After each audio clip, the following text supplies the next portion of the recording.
Pessoal, continuando a nossa aula de hoje, nós vamos ver quanto à separação das sílabas. Primeiro, nós vamos começar pelo ditongo, que é quando a presença na mesma sílaba de uma vogal com a semivogal. Elas vêm juntas. E lembrando, as vogais, elas são a e ou, mas nós dividimos em semivogais.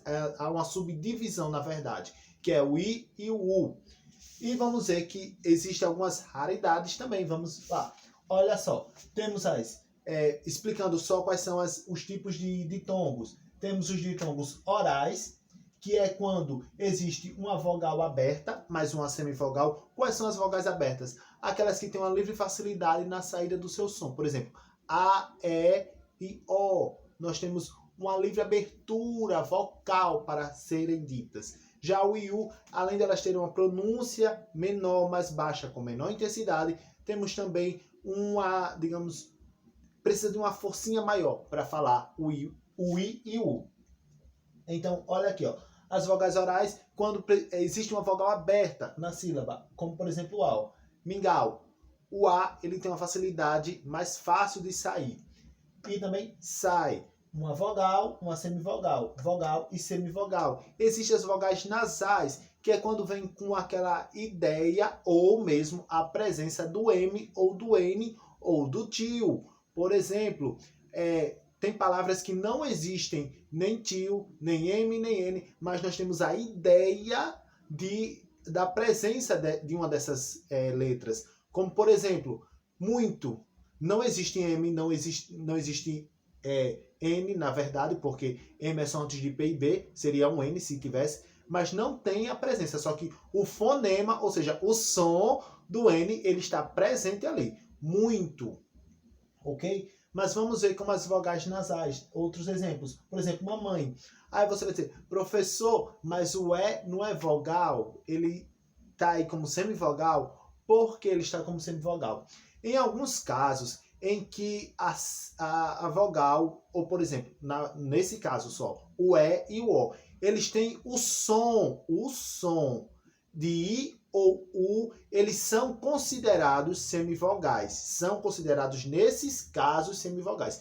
Quando eles possuem o som, a pronúncia de I ou de U. No caso do E e o O. O A não passa por isso. Então, esse E aqui tem som de E ou de I? Mamãe. A gente lê, a gente pronuncia mamãe. Então, a gente tem um som de I, na verdade, não som de E. Por isso, esse E é considerado semivogal, eles vêm juntos. No caso, o A e o E. É uma vogal, uma semivogal considerada. Não, na verdade, uma semivogal de fato, porque o E, ele é vogal. Mas, neste caso, ele é considerado semivogal do mesmo jeito que põe. O E também vem com som de I, põe. Põe, né? Põe E, né? Então, como ele vem com som de I, ele é considerado uma semivogal, portanto, vem junto com a vogal O, então é um ditongo. Não se separa. Aí nós temos os ditongos crescentes, quando primeiro vem a semivogal, depois vem a vogal. Por exemplo, rua, olha só. O U é semivogal, depois temos o A. Temos a presença de uma semivogal, depois de uma vogal. Temos o ditongo crescente. Então, aqui, fazia o I primeiro, depois o A. Semivogal, depois vogal. E temos os ditongos decrescentes, que é o contrário disso, que é quando a vogal vem primeiro e depois vem uma semivogal. Por exemplo, seu e pai, ou seu pai. Temos aí um caso de ditongo decrescente. E lembrando, o ditongo não separa. A gente separa hiato, mas a gente vai ver a explicação de hiato já agora. Sim, gente, só reforçando para melhorar a ideia de entendimento de vocês, vão lá para a página 80 e 81. Eu sei que o conteúdo está um pouquinho mais na frente, mas como estávamos falando de sílabas no vídeo anterior, eu decidi fazer 2 vídeos para não ficar um vídeo muito extenso, muito prolongado. Então, vim agora com a explicação da separação das sílabas para ser um conteúdo só, ok? Então, vamos ver aí o que é tritongo. Eu vou só dar uma pausazinha e escrever aqui. Conteúdo escrito, vamos à explicação.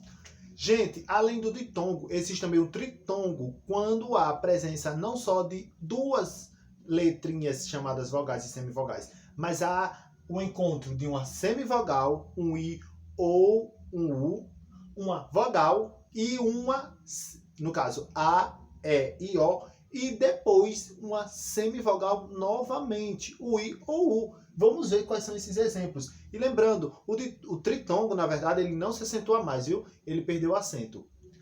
Olha só, assembleia, vogal.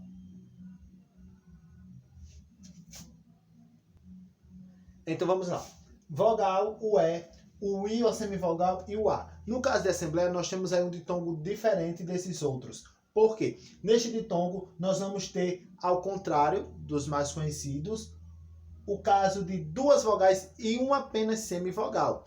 Mas nós vamos ver que, por exemplo, em Paraguai, nós temos aí duas semivogais e uma vogal. Olha só, o U semivogal, o A vogal e o I semivogal. Continuando, averiguei. O semivogal é vogal, o I semivogal. Então, se a gente tiver ou duas vogais e uma semivogal, ou duas semivogais e uma vogal, nós temos aí um tritongo. Lembrando quando isso não se separa. Mas como a gente sabe que não se separa, a gente vai ver pela questão da acentuação. Se essas vogais elas não estiverem acentuadas, se ela não for a sílaba tônica, a sílaba mais forte, aliás, a semivogal na verdade, perdão.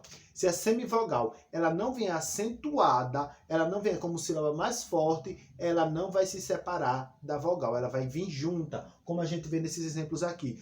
Por que eles estão juntos? Porque a semivogal ela não está acentuada, ou seja, ela não é a sílaba mais forte, por isso a gente não separa.